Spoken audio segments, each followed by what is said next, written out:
पत्नी के अपमान की कहानी, एक दिल छू लेने वाली कहानी। मीना अब बहुत परेशान हो गई थी। अब पानी सर से ऊपर जा रहा था। मीना ने अब फैसला कर लिया था, वो अब यहाँ रुकेगी ही नहीं। मीना ने ट्रॉली बैग में अपने सभी कपड़े रखे, स्कूल कॉलेज के मार्कशीट के साथ साथ सभी प्रतियोगिताओं के सर्टिफिकेट भी रख लिए। और बैग को बंद करने से पहले उसने एक नज़र पूरे कमरे पर डाली, जहाँ 6 बरस पहले विवेक उसे ब्याह कर लाए थे। विवेक के साथ अपने सुखद भविष्य के जो अनगिनत सपने उसने सजाए थे, वे सब तो खैर, अब इन सब बातों से क्या फ़ायदा। उसका आने वाला कल तो उसके आज के द्वार पर दस्तक दे रहा है। उसने ट्रॉली बैग लॉक किया, हैंड बैग में ज़रूरत के सभी सामान रखा, अपना टिकट, आई कार्ड और अपॉइंटमेंट लेटर चेक किया। साथ ही रुपए के साथ कुछ चिल्लर रख वह अस्वस्थ हो गई। ट्रॉली बैग लेकर वह कमरे से बाहर की ओर जाने लगी तो ननद मीनल ने मजाक किया, क्यों भाभी, वापस आने का इरादा नहीं है क्या? ऐसा ही समझो। सदैव चुप रहने वाली भाभी के मुख से ऐसा उत्तर सुनकर मीनल हतप्रभ रह गई। चाय की चुस्कियां लेती हुई सासू माँ ने बहू के हाथ में बैग देखा तो वो भी चकित रह गईं। मीना दरवाजे तक पहुंची ही थी, तभी विवेक भी ड्राइंग रूम से बाहर निकले और मीना पर बरस पड़े। ये क्या नाटक लगा रखा है? मीना बोली, मुझे नौकरी मिल गई है और मैं जा रही हूँ।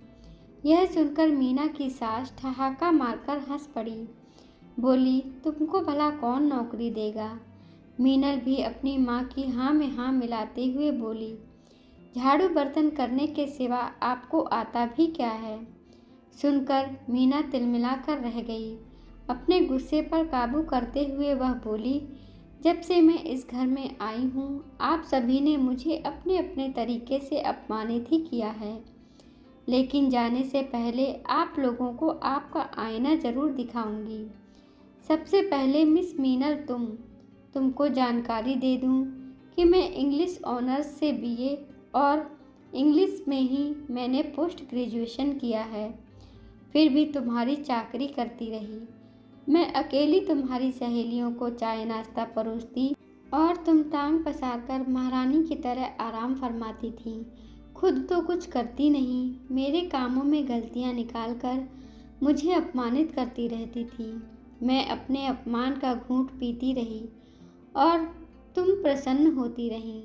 मैंने तो तुम्हें अपनी छोटी बहन समझा और तुमने मुझे तुम्हारे जन्मदिन पर जब तुम्हारी सहेलियों ने मेरी तारीफ करना चाहा, तब तुमने कह दिया, ढेले भर की भी अकल नहीं है इसमें, पता नहीं कहाँ से भाई इस फूहड़ को उठा लाए हैं। उस दिन मैं बहुत रोई थी। तुम्हारे मन में मेरे लिए जो जहर भरा था, उस दिन उगलकर तुमने मेरी आंखें खोल दी।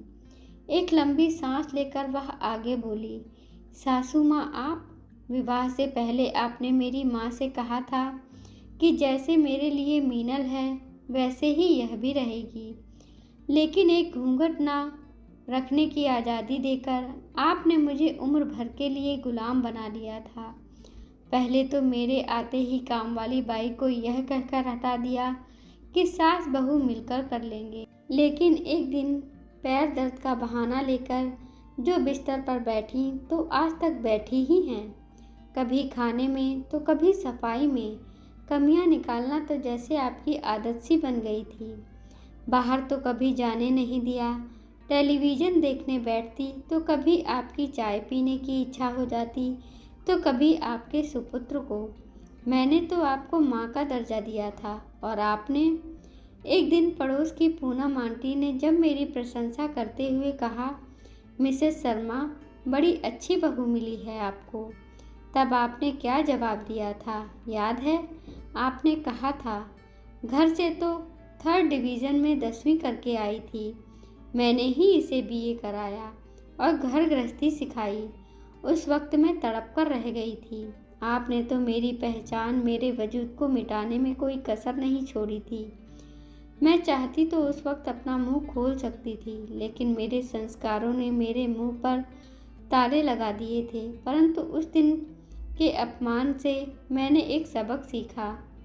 मीना के बदलते तेवर देखकर उसके ससुर जी समझ गए कि अब बहू उसका गिरेबान पकड़ने वाली है, इसलिए उन्होंने वहां से खिसक जाना उचित समझा।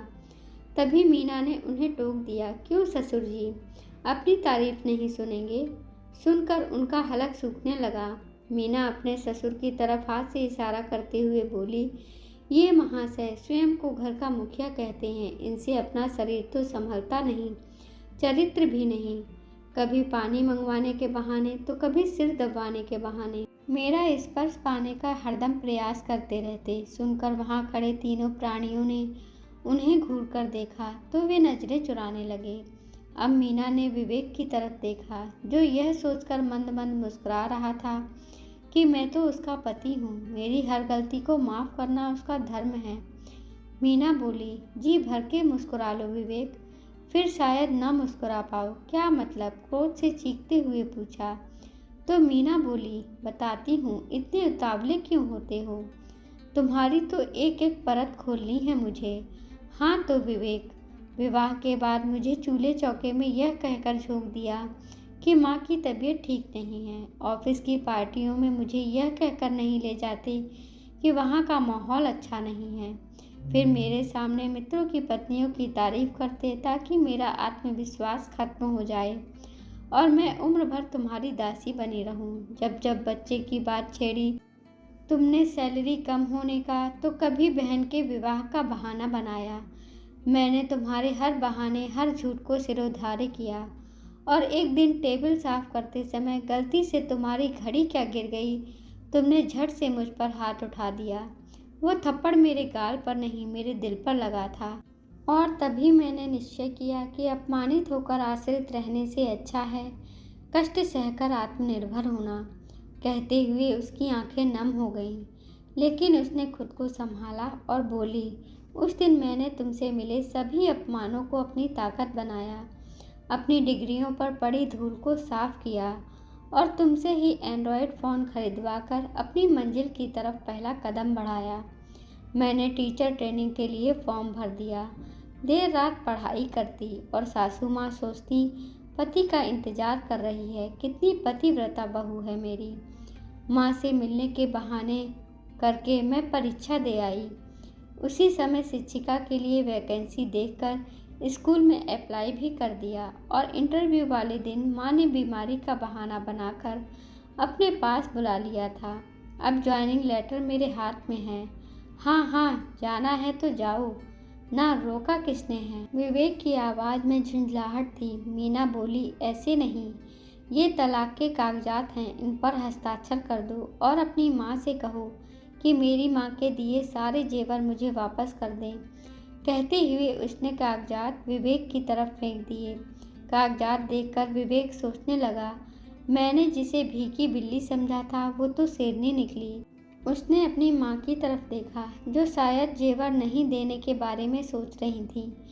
मीना ने अपने हैंडबैग से एक लिफाफा निकाला और विवेक को दिखाते हुए बोली, साइन नहीं करना चाहते हो तो कोई बात नहीं, मेरे पास तो सारे सबूत हैं, अदालत में पेश कर दूंगी, फिर पूरा परिवार जेल में आराम से चक्की पीसते रहना। विवेक ने तुरंत साइन करके कागजात मीना को थमा दिए और माँ को जेवर लौटाने को कहा।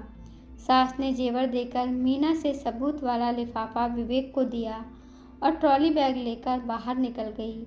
विवेक ने सावधानी से लिफाफा खोला। उसमें गुलाबी रंग का एक कागज़ था जिस पर लिखा था, नारी को कमज़ोर समझकर अपमानित करने की भूल मत करना, क्योंकि अपमान हमेशा अभिशाप नहीं होता, कभी कभी वरदान भी बन जाता है।